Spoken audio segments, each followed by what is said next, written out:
Imagine, the scorching sun mercilessly scorches the land of ancient Babylon, turning the air into a shimmering mirage. The sky, like a heated metal cover, trembles from the heat, and every stone in the city walls seems to emit accumulated warmth. The bustling city is filled with the rumble of carts, the cries of merchants, and the crack of whips.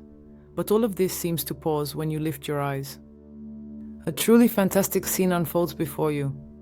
Against the backdrop of the monotonous, sun-scorched plain, amidst the sands and dust, rises a multi-level structure entwined with dense greenery. Huge terraces, like steps of a staircase to the heavens, are covered with exotic plants, from bright flowers to sprawling palms. The foliage shimmers in all shades of green, creating a contrast with the relentless gray-yellow palette of the surrounding landscape. Thin streams of water, sparkling under the sun's rays, flow down the stepped cascades of the terraces, producing a soothing sound of babbling. They nourish the plants, giving them life in this scorching climate. But how does this water rise so high? The mystery of ancient technologies never ceases to amaze. Lifts, aqueducts, or a clever system of channels about which legends are told allowed this structure to thrive. You seem to hear the cool whisper of droplets, bringing relief in this realm of heat. The hanging gardens of Semiramis are not just a green oasis, they are a true challenge to nature. Amidst the endless plain, where life is impossible without water and shade, they represent the triumph of human engineering thought, aesthetics, and the power of love. They not only quench the thirst of the eyes, but also become a symbol of the unwavering will and inspiration of the ancient world. But were these gardens a reality?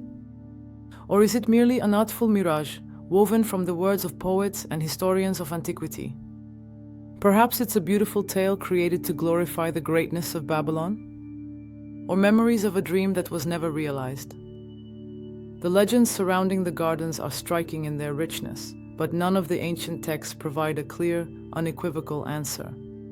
Archaeologists are still puzzling over how to connect the fragmentary information from chronicles with excavation data. Why did ancient authors describe the gardens with such enthusiasm and attention to detail? If they could have been merely fiction, perhaps that is where their mystery lies. Or maybe their reality was different, not as grand as we imagine today.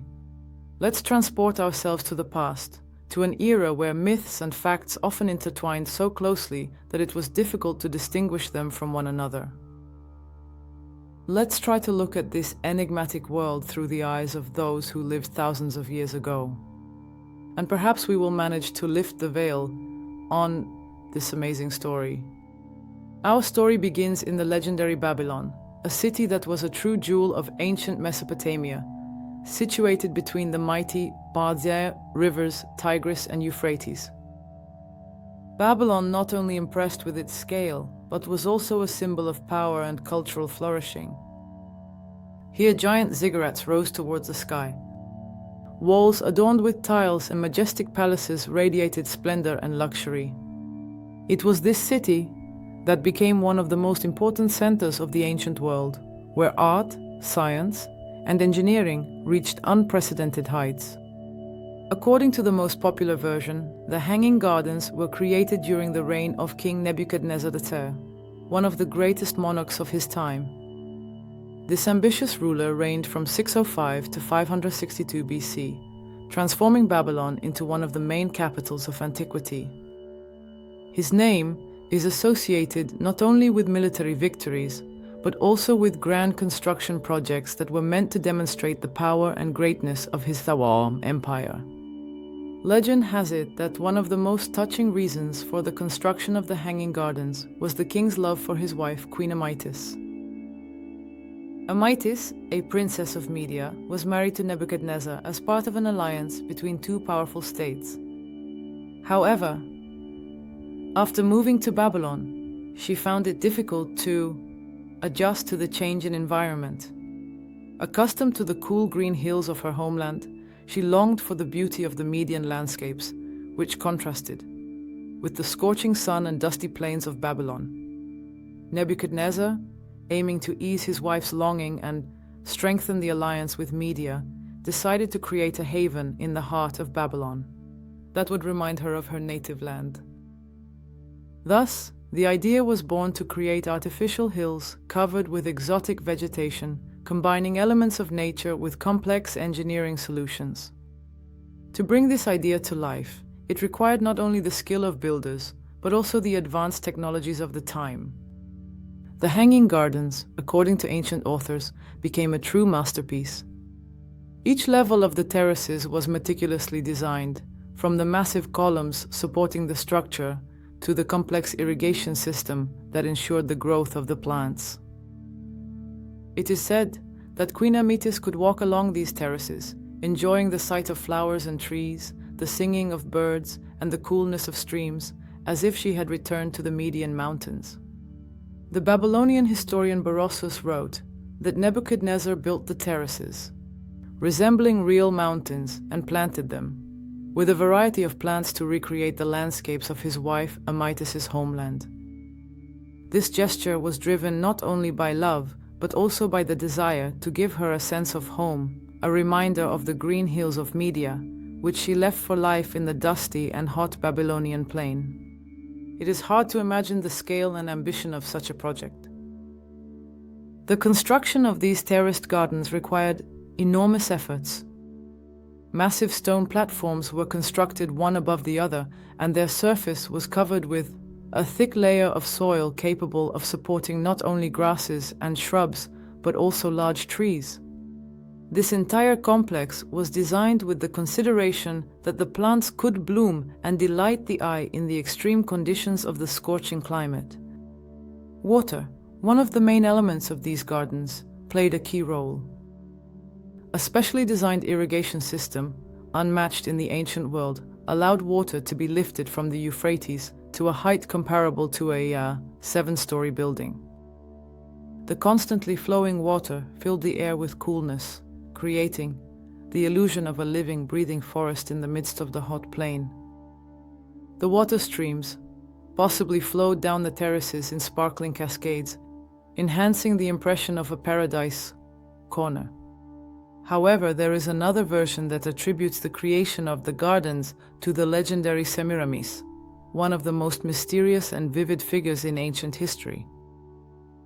Semiramis, also known as Semiramis, was a queen of Assyria, supposedly ruling in the 9th century BC.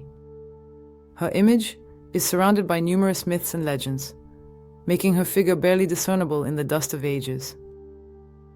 Sources describe her as the daughter of a mortal and a goddess, Deoseto, the Syrian goddess of fertility, who, according to legends, had the appearance of a woman with a fishtail. This mysterious lineage in itself already endowed the Eagle Queen with divinity. Semiramis was renowned for her extraordinary beauty. According to ancient authors, she captivated the hearts not only of ordinary people, but also of great rulers. But her qualities were not limited to her appearance. She possessed an outstanding intellect, ambition, and an iron will.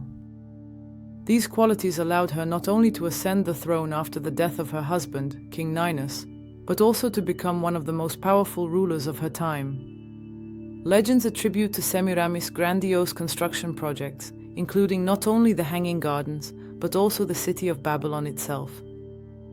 She is called the creator of a large-scale irrigation system that transformed the fertile lands of Mesopotamia into a thriving center of the ancient world. Ancient texts claim that her reign was marked by the construction of magnificent temples, palaces, and fortifications that amazed her contemporaries. Babylon, if these stories are to be believed, became her masterpiece, a city where art, science, and engineering reached unprecedented heights. As for the Hanging Gardens, according to legends, Semiramis conceived them as a reflection of the paradise garden described in the myths of her people. It was not just a demonstration of power and wealth, but also an attempt to create a utopia, an ideal place where nature and human genius merge into one. Her aspiration to bring myths to reality gave rise to the story of green terraces hanging above the ground. Nevertheless, archaeological evidence of the garden's existence has not yet been found. In the early 20th century, German archaeologist Robert Koldewey discovered remnants of a massive complex in Babylon that could have been part of the gardens. However, not all scholars agree with this interpretation. Some believe that the gardens might not have been in Babylon at all, but in Nineveh, the capital of the Assyrian Empire. So, were the Hanging Gardens real? Perhaps we will never know the answer. But by dreaming about them, we discover the amazing world of ancient civilizations, where love, inspiration, and human genius created true wonders.